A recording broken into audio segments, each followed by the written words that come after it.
condemns him. Now, when you had mentioned that Jacob was holding on to Esau's heel, in the Apocrypha it explains that. It says because Esau is the beginning of the world. His birthright. Esau's the end. He didn't steal it. Nah, Jacob stole it. Yeah. Jacob stole it. But it was preordained to happen. It was already preordained. Most High had set it up. Somebody get that. Romans 9 and 5. Yeah, hold on. Oh, yeah. While y'all getting that, pull up. Still want me to Hold what you got on that. I'm still holding Genesis 2. She asked about the wickedness. So pull up First Maccabees, where Alexander, where great evils wax worse than worse. I got it. First Maccabees. This is First Maccabees 1:1. 1:1. And it happened after that Alexander, the son of Philip, the Macedonian, who came out of the land of Chittim. That was Alexander the Great. Okay, go ahead. And had smitten Darius, king of the Persians and Medes. Alexander the Great is the one that took down the Mede-Persian Empire. Go ahead. Which that's in history. That's in history. So that's letting you know the Bible links up right with history. Yep. Go ahead. And that he reigned in his stead first over Greece, and he made many wars. Can you stop right there real fast? Because I got a couple precepts to tie in with that. Go ahead. Now, they just called him what? Can you start at 1 again?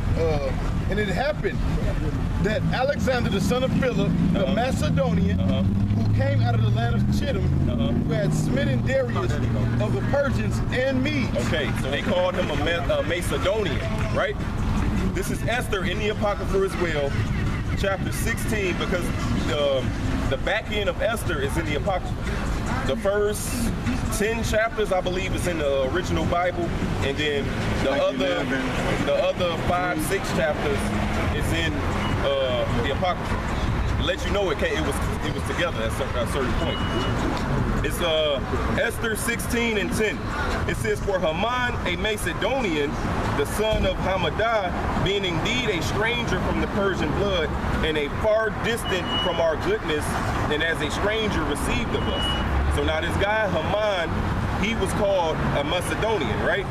So now we're gonna jump to Esther in the Bible, right? Now you're going to Esther that's in your Bible. This is the book of Esther. This is the book of Esther.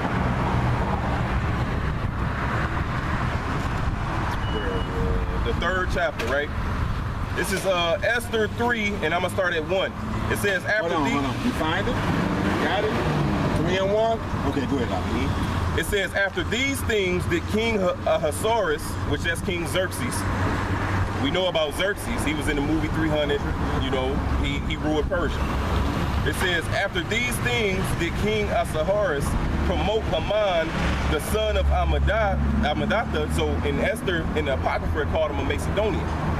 Right here in Esther in the Bible, it's calling him, right, Haman, the son of Hammedah, the Agagite. And he advanced him and set his seat above him all the princes that were with him. So now in Esther, in First Maccabees, it called Philip a Macedonian. In Esther, it called Haman a Macedonian. Now right here, it's calling him an Agagite. So let's learn about Agag. This is 1 Samuel 15, and I'm gonna start. Hold on, let her catch up. You got to really go through it now. It's like I ain't had to. Yeah, let me slow down. I ain't have to flip pages like this. Closing time on Who? Oh, yeah, no, we out here as long as the Spirit allows us to be. 1 Samuel 15, and I'm gonna start at verse 32. It says, "Then said Samuel, bring you hither to me Agag," right? They called Haman Agagite because he was of the seed of Agag. It says, "Then said Samuel, bring you hither to me Agag, the king of the Amalekites." So Agag is an Amalekite. So he came out of Amalek.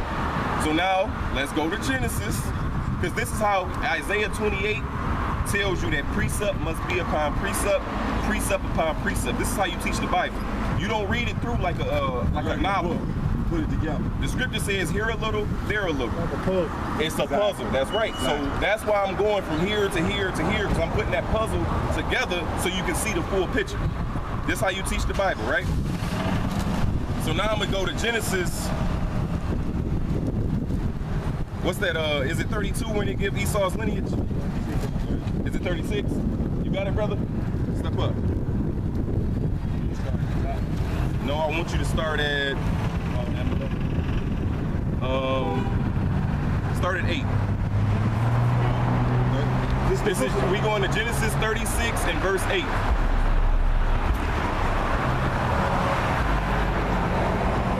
All right, go ahead, brother. Book of Genesis chapter 36, verse 8. Thus dwelt Esau in the Mount Seir. Esau is Edom. Right, so the word Caucasian means cave dweller. They come from the caves. Go ahead. And these are the generations of Esau, the father of the Edomites. So Esau is the father of the Edomites, read. In Mount Seir. These are the names of Esau's sons. So they finna name Esau's sons. Go ahead. Eliphaz, the son of Adah, the wife of Esau. Go ahead. Ruel, the son of Bashemoth, the wife of Esau.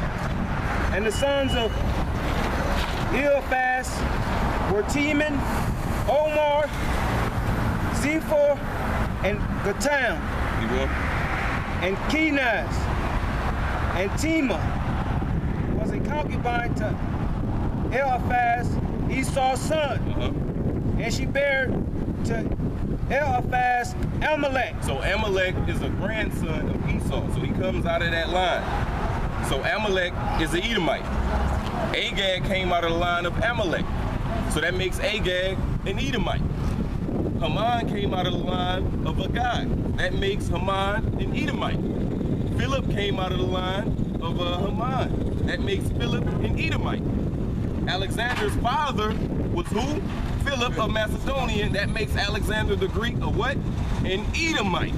So now let's go back to First Maccabees.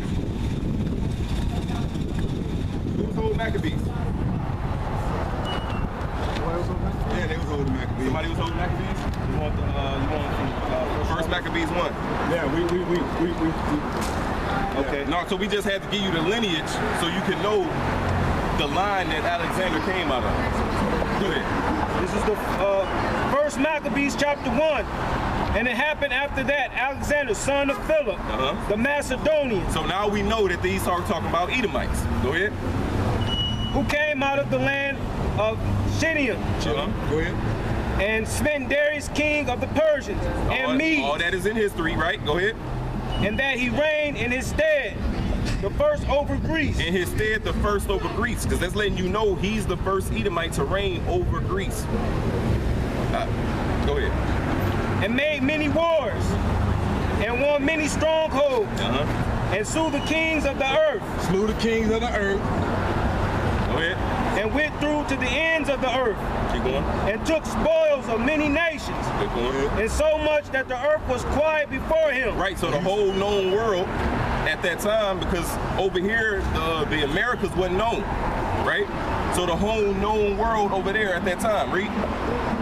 Whereupon he was exalted, and his heart was lifted up. Go ahead. And he gathered a mighty strong host, and ruled over countries and nations.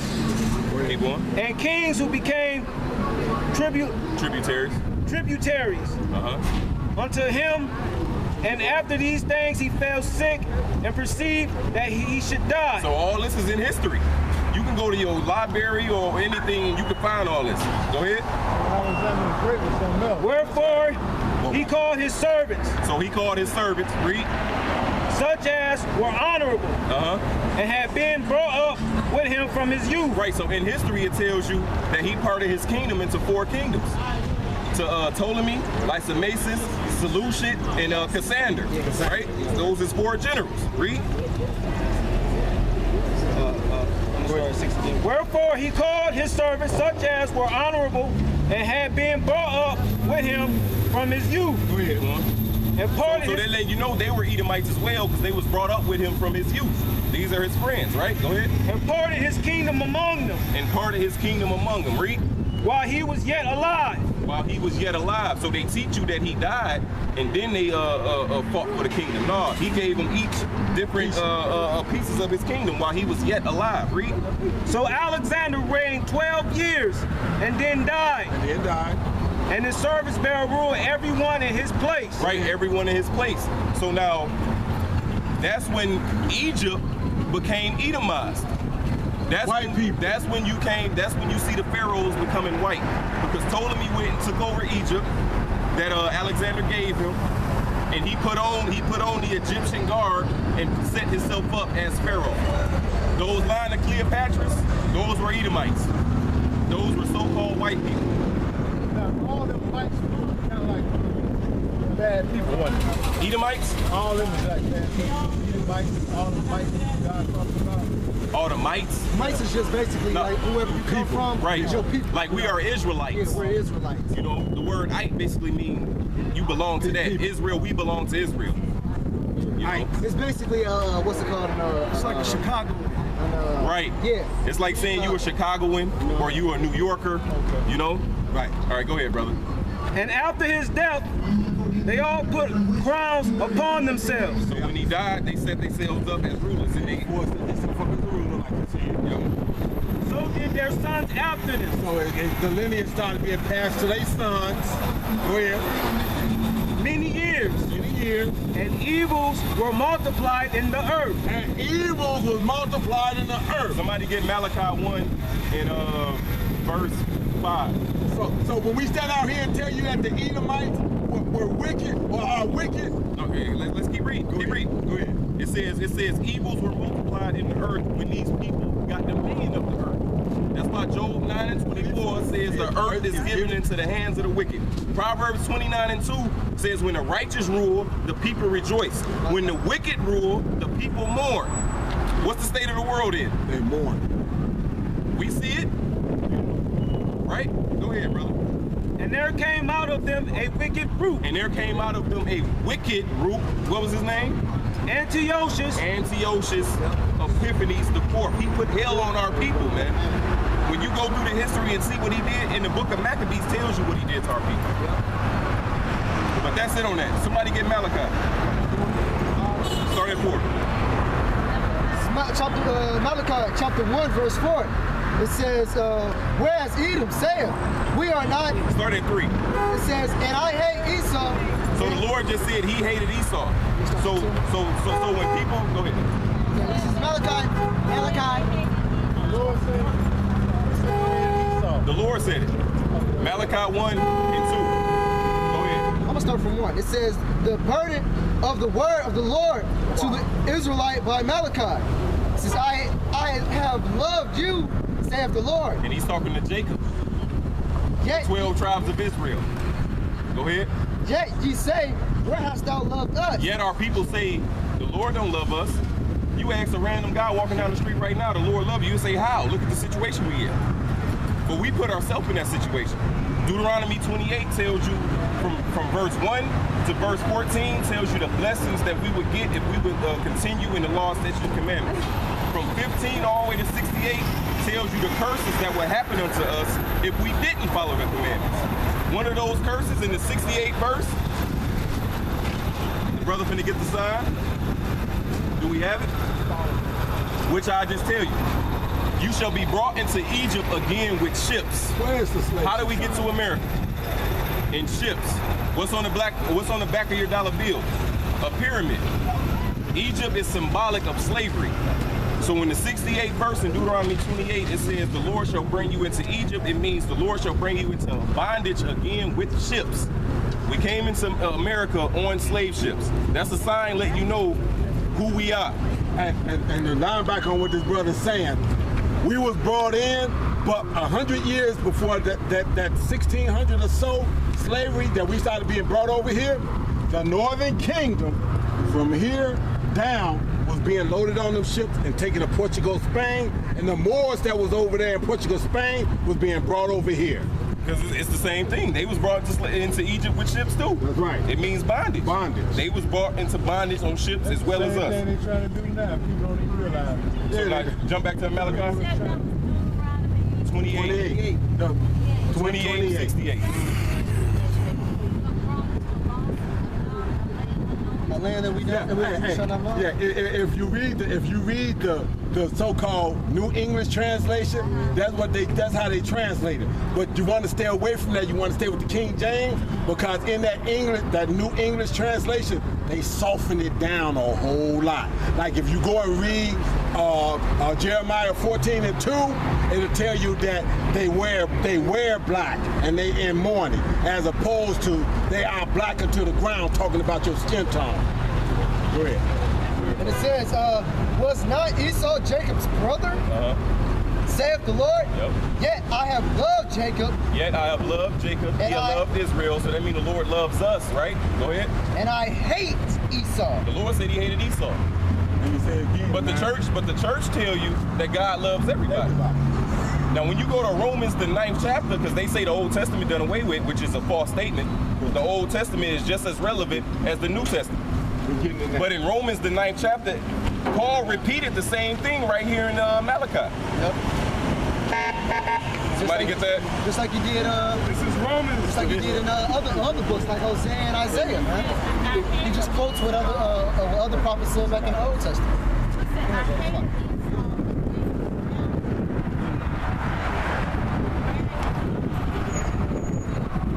What you reading? Malachi. She kept reading. We gonna keep reading at Malachi. We gonna keep reading. Go get that Romans 9. This is Romans chapter 9, verse 13. As it is written. As it is written, where was it written at? In Malachi. Read. Jacob have I loved, but Esau have I hated. So the Lord repeated it again. Go ahead, keep reading. That's just to let you know that it didn't go away. It's still in effect. The Lord didn't change. Hold on, wait. Where are you reading from?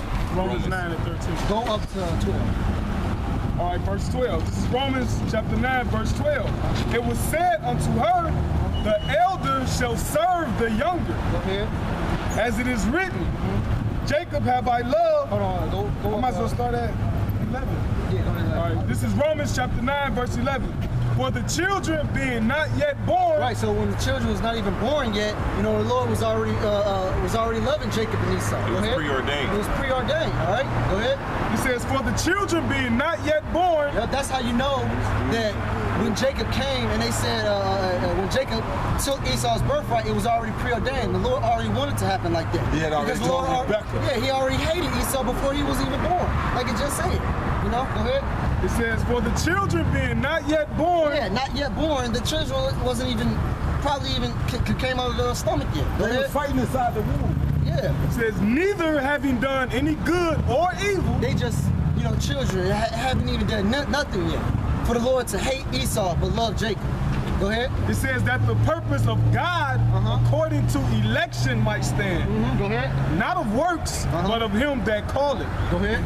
It was said unto her, the elder shall serve the younger. Right. And It was symbolic. Like when we was talking about elder, earlier when Esau came out first, it said Jacob's hand held the heel of Esau. That's what you was mentioning earlier. You said one of them held the other one's ankle. Right.